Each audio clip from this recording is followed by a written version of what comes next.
Jurassic Island, premier parc dédié aux dinosaures de toute la Caraïbe. Parcourez le parc à la rencontre de dinosaures animés à taille réelle. Au programme, plongez dans l'ère du Jurassique en réalité virtuelle avec la toute nouvelle attraction Jurassic VR. Infos et adresse sur le site www.jurassic-island.com. Venez vous fondre le temps d'un instant dans un autre monde. Guadeloupe, actualité. Le mouvement de grève à EDF-PEI est terminé. La direction et les salariés ont signé ce jour un protocole d'accord et ce malgré quelques points de divergence qui demeurent. Mais après plus de 2 mois de conflit, les deux parties optent pour l'apaisement et le dialogue. Le reportage. Je m'en réjouis parce que ce fut un conflit de longue haleine qui a usé les machines et les hommes. Donc je suis contente effectivement qu'on puisse passer à l'étape suivante, c'est-à-dire la reconstruction. Nous avons une satisfaction puisqu'effectivement nous venons donc de reprendre les travaux donc de négociation. Nous avons pu conclure, ce qui est une très bonne chose pour notre fédération. Cependant, oui, nous avons quelques points de divergence encore, mais qui n'ont pas été de blocage comme on a pu l'entendre notamment sur les congés payés. Nous avons des points significatifs qui sont aujourd'hui crantés dans ce préavis, de ce protocole, et qui nous permettent donc d'en sortir. C'est une question qu'on va se poser de manière collective, donc je m'y refuse d'y répondre seule. Donc voilà, on verra avec les équipes, les managers, comment est-ce qu'on peut effectivement, la meilleure manière en fait pour pouvoir ressouder notre collectif et remettre en état notre installation. Retour à la normale donc dès demain matin.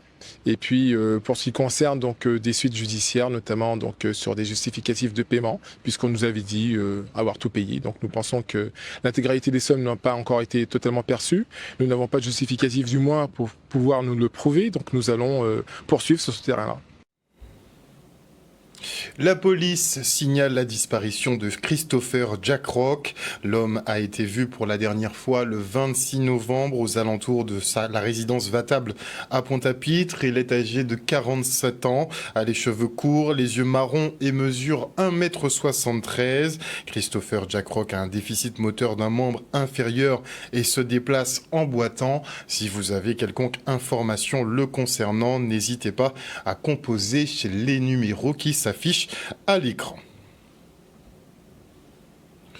La Caisse générale de sécurité sociale et la ville de Petit-Canal mettent en lumière les femmes agricultrices. 23% des chefs d'exploitation guadeloupéens sont des femmes. Ces dernières travaillent beaucoup et effectivement n'ont pas souvent le temps de prendre soin d'elles.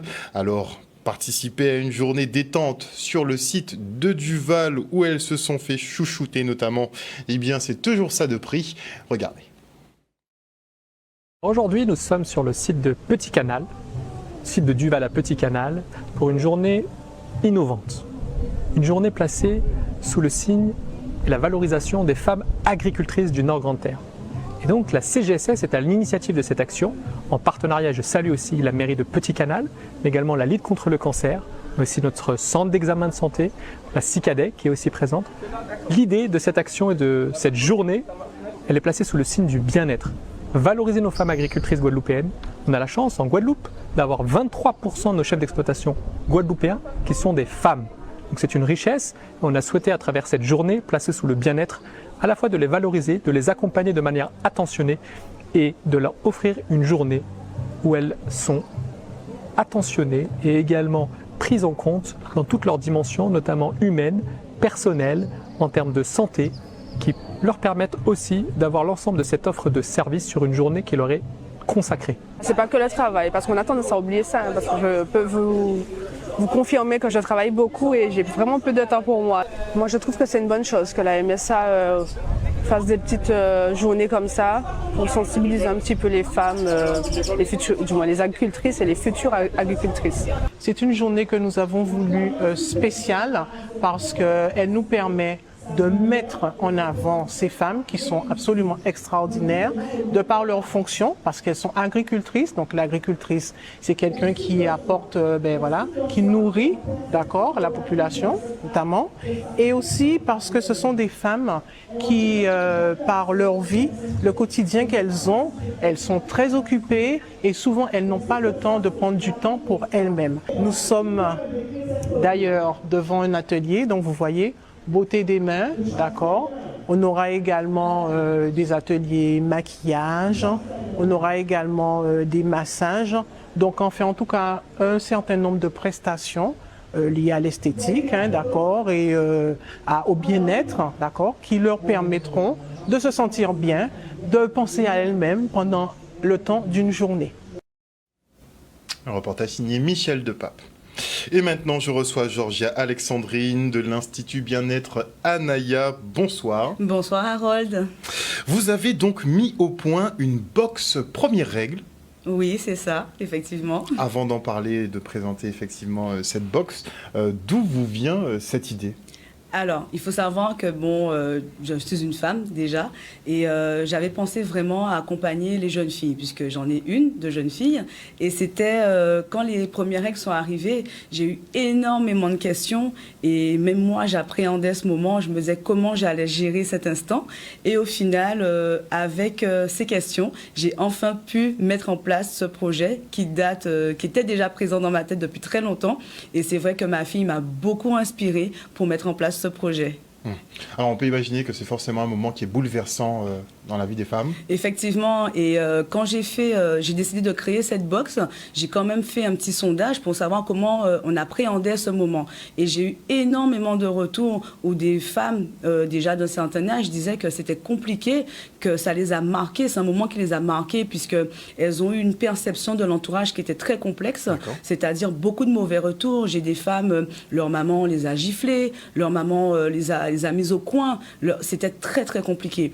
Et moi je voulais vraiment dédramatiser la situation. C'est un parcours de vie normal, c'est une grande étape dans la vie. C'est naturel. Exactement. Mais c'est quelque chose de naturel, mais on a tendance justement à le cacher. Et au contraire, non, il faut le mettre en avant, puisque demain, les femmes, une jeune fille, demain, quand elle sera en âge de procréer, forcément, elle va faire attention à son cycle. Et c'est très important de pouvoir, dès petite en tout cas, de connaître son cycle. Mais c'est vrai que c'est très intéressant de se poser la question sur la perception des règles. C'est quelque chose de naturel. S'il n'y a pas de règles, il n'y a pas de fécondation, donc il n'y a pas de vie, concrètement. Mais on a un regard qui est particulier, qui est assez péjoratif, qui est... Alors, pourquoi ? Parce qu'on a tendance à sexualiser ce moment tout de suite. Vous vous rendez compte, une jeune fille, elle est en plein changement, donc le corps se transforme, tout se transforme, et là, elle a l'arrivée des règles. Et tout de suite, ce que la mère, ou en tout cas les parents vont faire, ils vont dire tout de suite, fais attention, tu peux tomber enceinte. C'est la connotation sexuelle. C'est la connotation sexuelle directement qui est ciblée, et c'est ce qui va peut-être mettre en retrait les jeunes filles justement, et du coup elles vont avoir du mal à appréhender ce moment. Elles seront tristes, elles seront pas bien, et au contraire il faut les accompagner dans ce moment et pas sexualiser tout de suite.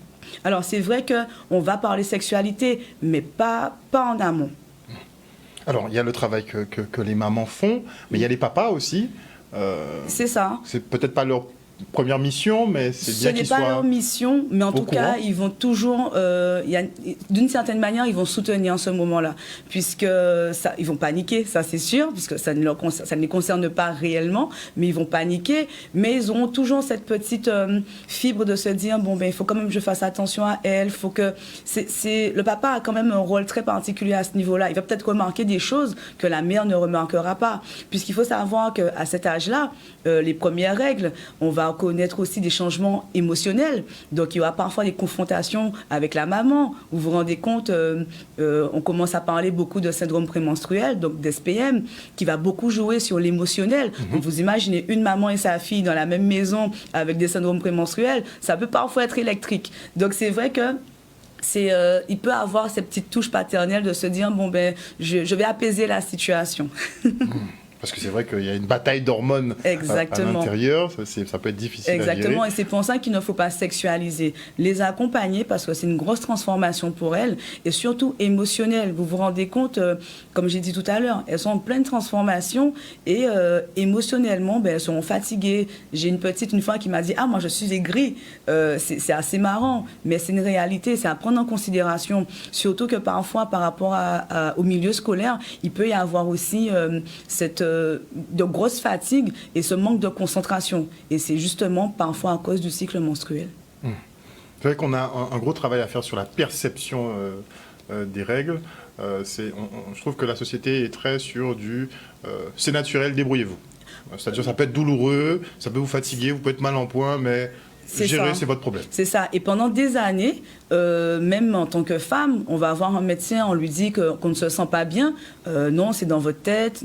Non, on ne devrait pas avoir ce genre de commentaires. Il faut savoir qu'on a plus de 20 ans de retard par rapport aux États-Unis sur le bien-être hormonal. Et c'est extraordinaire. Donc normalement, on aurait dû déjà se dire qu'on doit accompagner des jeunes filles. Et j'ai envie de dire que sans doute à cause peut-être des cas d'endométriose, des syndromes prémenstruels, du SOPK aussi, que justement on a commencé à mettre des mots sur les hormones et pouvoir en parler. Avec beaucoup de difficultés. Hein. Avec beaucoup de difficultés malgré tout. Et ce qui est dommage. Simplement, il ne faut pas attendre qu'une affection ou une pathologie se déclenche pour se dire, bon ben tiens, je vais faire attention à mon cycle menstruel. C'est dès les premières règles, dès les premiers instants qu'il faut commencer à apprendre aux jeunes filles à être ancrées avec elles même, à connaître, à repérer leurs émotions, à repérer leur cycle menstruel et savoir qu'est-ce qui peut en découler.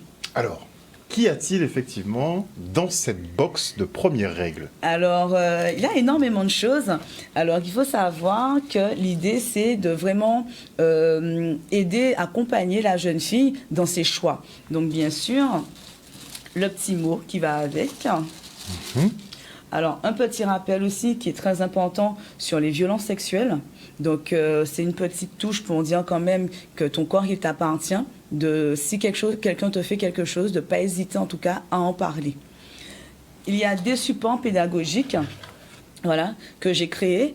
Alors, c'est un support, déjà, il y en a deux, et dont un qui va parler du cycle menstruel même, qui va permettre à la petite d'apprendre à compter ses règles. Et en comptant ces règles, elle va pouvoir mettre des mots sur les émotions, des mots sur ce qui se passe chez elle. Là, vous prenez un peu d'avance sur le programme scolaire, carrément, en fait. On va dire ça comme ça. Et un autre manuel, un autre livret qui va parler plus des changements. Voilà, le changement, les odeurs corporelles qui vont être différentes à certaines périodes du cycle, notamment les sécrétions vaginales qui vont changer en fonction du cycle. Donc voilà, c'est vraiment une manière d'amener en tout cas le sujet, puisque parfois les mamans auront du mal, tout de suite elles vont avoir le réflexe de donner les serviettes hygiéniques, mais pas forcément savoir comment amener certains sujets. Et ensuite, dans la box, il y a des serviettes hygiéniques jetables.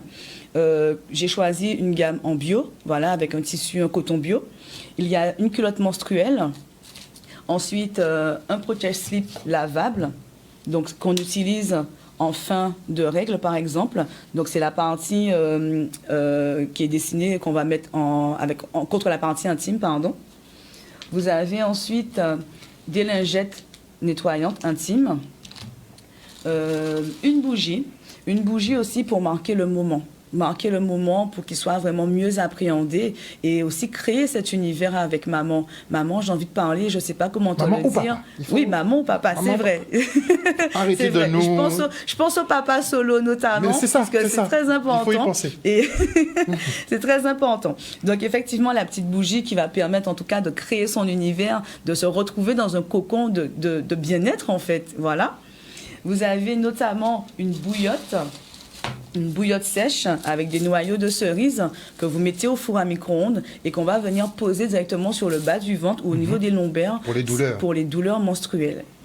Et notamment la petite huile, voilà, pour les douleurs menstruelles aussi, qui est à base de romarin et d'huile de galba et c'est fait en Guadeloupe. Voilà. Très bien. Vous avez... Il y a beaucoup de choses. La pochette de rangement. Et ce qui va être important, ça va être le bracelet en pierre de lune. Donc, c'est un bracelet qui va permettre d'équilibrer les émotions, mais pas seulement. C'est une manière aussi de dire à la jeune fille, écoute, tu sais, tu n'es pas toute seule, on est là pour t'accompagner. Il y a maman, il y a papa, il y a tati, il y a marraine, il y a Georgia maintenant. Voilà, on est là pour t'accompagner. Si tu as des questions, si tu as peur, n'hésite pas à nous en parler. Donc, tu n'es pas toute seule dans ce monde, dans cette découverte-là, je puis dire. Et donc, n'hésite pas à en parler. Voilà. Merci beaucoup Georges et Alexandrine, je le rappelle, de l'Institut Bien-être Anaya, et vous avez créé effectivement cette box pour les premières règles pour pouvoir effectivement appréhender ce moment, cette transition très importante chez les femmes. Une petite préparation parce que bon, c'est quand même assez tabou. Exactement. Tout ce qui est en bas du bassin, de toute façon chez nous, c'est assez tabou, mais petit à petit on commence à y arriver. Exactement. En tout cas, merci beaucoup pour le travail que vous réalisez. Et on se rend maintenant au WTC à Jarry pour les journées solidaires, cohésion sociale et insertion, avec une petite note particulière pour l'inauguration de la plateforme mobilité. Après, il faudra voir pour le transport aussi. Reportage. C'est une très grande satisfaction, la mise en place de ces journées de solidarité, de cohésion sociale et d'inclusion. Et je viens de finir la visite des stands et on voit comment beaucoup d'associations prennent des initiatives, accompagnent les différentes personnes en situation. Et pour moi, c'est une très grande satisfaction de sentir ce dynamisme. Ces 2 journées sont destinées, dans un premier temps, à rassembler les professionnels, donc du champ de la solidarité, comme vous venez de le dire, du champ de la cohésion sociale et de l'inclusion. Chacun d'entre nous, nous travaillons à accompagner les publics en recherche d'emploi, les publics aussi vulnérables, et malheureusement, on ne sait pas ce que fait l'autre. Donc, cette première journée est vraiment destinée aux professionnels pour leur permettre de se connaître, de se rencontrer, d'échanger et de comprendre ce que fait l'autre et de voir la diversité de l'offre de services que nous avions aussi bien dans l'accompagnement à l'emploi, l'accompagnement au logement, les gardes d'enfants, l'accompagnement autour de la santé. Donc, cette journée, j'ai envie de dire, nous la mettons vraiment à profusion pour faire un stop dans notre activité professionnelle et partager entre nous ce que nous faisons pour ces publics. On connaît quelle est la situation du pays, le chômage, la situation sociale, économique. Donc cela ne peut être qu'une très bonne chose de mettre en place un ensemble de dispositifs pour favoriser leur inclusion. C'est vraiment un enjeu de cohésion de territoire que de pouvoir coordonner les acteurs pour qu'ils exercent au mieux, en tout cas, leur activité au profit de ces publics. Donc il faut absolument qu'on avance. On a inauguré ce matin la plateforme mobilité Mobilisi qui consiste en fait à aider des personnes qui reprennent un emploi, demandeurs d'emploi, allocataires du RSA, à avoir une solution de mobilité. On a encore du monde qui refuse d'aller travailler parce que la mobilité solidaire, elle n'est pas encore très bien organisée. Donc tous ces enjeux que nous avons sur le territoire de cohésion, de développement durable, ces acteurs se mettent ensemble autour des publics pour lever ces freins et offrir des solutions parce qu'elles existent sur le territoire. L'Observatoire régional des déchets et de l'économie circulaire de la Guadeloupe dresse le bilan 2023. Et l'an dernier, nous avons produit 346 000 tonnes de déchets, soit 40 000 tonnes de moins qu'en 2022. Et si nous sommes encore de mauvais élèves en matière de tri, il prend de plus en plus d'ampleur, effectivement, avec les bacs de collecte qui sont de plus en plus nombreux. Après, il faudra voir sur les circuits de valorisation. Regardez. En 2023, la Guadeloupe a produit 346 000 tonnes de déchets. Donc en fait, l'année 2023, après 3 ans marqués par la crise de la Covid-19 et les mouvements sociaux, donc on observe une tendance plutôt à la normale sur la production de déchets sur le territoire. Donc on est sur une production plutôt stable depuis l'année 2021. C'est important chaque année d'être présent au moment où on sort les chiffres clés des déchets parce que en fait, ce sont des indicateurs qui nous permettent de voir comment évolue la gestion des déchets à la fois auprès du citoyen mais également auprès des collectivités qui sont les autorités compétentes pour la collecte et le traitement des déchets. Ce qu'on doit retenir essentiellement, c'est l'importance du tri, parce que là je m'adresse en fait aux concitoyens guadeloupéens, guadeloupéennes. L'importance du tri, en dehors du fait du geste environnemental, il y a un réel geste économique, c'est souvent le portefeuille qui parle. Contrairement aussi aux idées reçues, on a des infrastructures de tri des déchets qui sont largement déployées en Guadeloupe, un réseau de déchetterie qui ne cesse de croître. Tous les déchets qui ne sont pas triés finissent enfouis sur les sites d'enfouissement de Guadeloupe qui sont largement taxés, donc c'est des frais supplémentaires pour la gestion des déchets. Et en plus de ça, ce que vous ne mettez pas dans les filières de recyclage, augmente le coût de gestion de ces filières de recyclage puisqu'on a les mêmes infrastructures pour un plus faible gisement de déchets. Aujourd'hui, il est beaucoup plus facile de trier qu'il y a des années et il y a des filières qui se démarquent, telles que les emballages, mais d'autres filières sur lesquelles on doit être performant. Les usagers aussi doivent continuer les efforts, donc aller vers les outils de type déchetterie, les bornes d'apport volontaire, utiliser à bon escient la poubelle jaune pour les emballages pour permettre de réduire en fait les tonnages de recyclables qui sont encore dans les ordures ménagères pour les orienter vers les bonnes filières de valorisation. L'exercice que nous faisons aujourd'hui, il est vraiment important parce que ça nous permet de voir si nous sommes bons et nous ne sommes pas encore bons. Nous progressons, mais la progression n'est pas suffisante et donc il faut véritablement accélérer les choses pour qu'on puisse atteindre ce que nous souhaitons de nos voeux, 0%, un archipel zéro déchet, c'est-à-dire 75% de recyclage et seulement 20% d'enfouissement. La communauté d'agglomération Cap Excellence, elle lance le projet de développement de la ZAC de Perrin. Avec l'arrivée du nouveau CHU, la zone va connaître un essor considérable. Un parc immobilier de 650 logements verra le jour, ainsi qu'un ensemble de commerces et entreprises. Un vaste chantier qui prend en compte le secteur naturel des mangles et la mangrove qui seront préservés. Regardez. C'est une nouvelle opération d'aménagement engagée par Cap Excellence. Le conseil communautaire de Cap Excellence a validé ce projet d'aménagement, 37 hectares aux abîmes dans le quartier de Perrin qui seront aménagés avec une multifonctionnalité de ce nouveau quartier avec une zone qui sera consacrée à l'habitat. 650 logements seront construits pour précisément améliorer la qualité de l'offre de logements sur le territoire des Abîmes, mais plus largement de Cap Excellence et celui de la Guadeloupe. Et puis également des équipements structurants majeurs avec un rayonnement régional. On pense notamment au nouveau centre hospitalier régional, universitaire régional et le UDU universitaire parce que nous aurons également à proximité un campus santé. Et puis le projet phare porté par Cap Excellence qui souhaite accompagner les acteurs de l'agroalimentaire local, nos agriculteurs, nos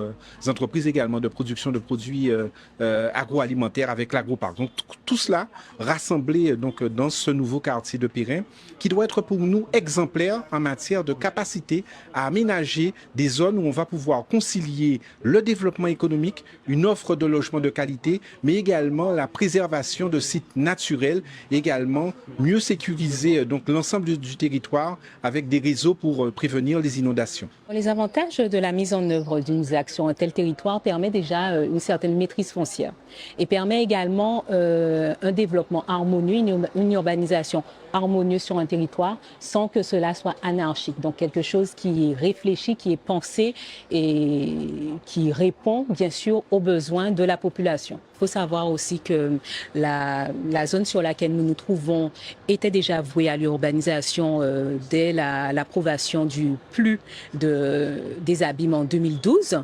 Donc c'est ça, c'est la maîtrise du territoire, c'est proposer des équipements publics qui répondent aux besoins de la population et c'est proposer un nouveau quartier harmonieux dans lequel on peut vivre, habiter, mais également se soigner, se divertir, se déplacer. Donc quelque chose de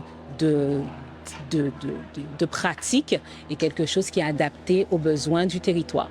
On est à proximité de la mangrove, donc il faut tenir compte de la mangrove. Vous avez évoqué les mornes que le président Jalton a souhaité sanctuariser parce qu'il considère que c'est un patrimoine naturel des Abîmes, de Cap Excellence et de la Guadeloupe. Donc nous nous sommes entourés vraiment de compétences locales, nationales, mais nos compétences locales, on considère que ce sont également des compétences internationales, avec une étude environnementale qui a été menée sous la supervision de l'ADEAL pour que des espèces animales qui sont rares, qu'on puisse les préserver, et des espèces, la flore également, qu'elles puissent être préservées dans le cadre de cette opération d'aménagement. Le secteur de Perrin qui sera effectivement méconnaissable dans quelques années. On parlera des problématiques inhérentes aussi. Et on se rend maintenant au foyer Le Pélican à Saint-Claude pour le chanter Noël des usagers. Regardez. Chaque année, le foyer de Ville Le Pélican organise son chanter Noël qui regroupe deux sites, le site de Saint-Claude et de Bémao. de manière qu'on soit en mesure de passer avec nos personnes handicapées de bons moments festifs, qu'il y ait de la joie, qu'il y ait de la sérénité, qu'il y ait de l'envie de continuer donc à ces opérations de partage au quotidien et qu'il y ait vraiment du bonheur entre nous tous. Je connais les usagers et je sais que ce sont des gens qui sont extrêmement chaleureux, sans filtre et qui savent exprimer leur reconnaissance, leur plaisir et d'être avec eux de temps en temps, soit pour des sorties, soit pour partager de la musique, c'est toujours un immense plaisir pour moi. Vous connaissez une chanson que vous pourriez chanter pour moi? Oui, je te fais, oui. Alors vas-y, je t'écoute. Je sais ce qui est, que ça te doucement, que ça te mal. J'ai mon fils qui est en situation de handicap aussi, c'est quelqu'un de joyeux. Bon, après, avec un petit moment de crise, quoi. Mais sinon, ils aiment ça, ils aiment la vie. Et il faudrait que les gens qui n'ont pas d'enfants dans cette situation comprennent leur situation parce que c'est pas facile pour les parents, pour les aidants, mais c'est des enfants adorables.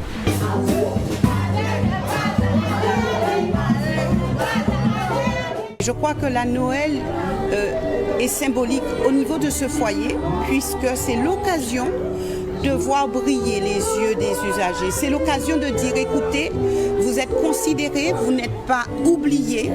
Et c'est aussi l'occasion de dire qu'en Guadeloupe, il ne doit plus y avoir des laissés pour compte. Les personnes en situation de handicap ont besoin aussi de ce lien, ont besoin d'être portées, ont besoin de sentir de l'amour autour d'eux. Partager avec eux, chanter Noël avec eux pour effectivement qu'ils soient dans la même ambiance que tout le monde, puisque tous les Guadeloupéens, peu ou prou, chantent Noël pour ceux qui organisent ça en famille, des chanter Noël, manière pour faire effectivement donner un sens à tout ça. Et c'est très bien qu'ici aussi, dans ce foyer-là, au Pélican, eh bien, il y a un chanter Noël qui fasse sens pour tout le monde. Outremernews.fr, le site de l'actualité Outre-mer, 24 heures sur 24 et 7 jours sur 7. Retrouvez la chaîne Outremer News sur YouTube.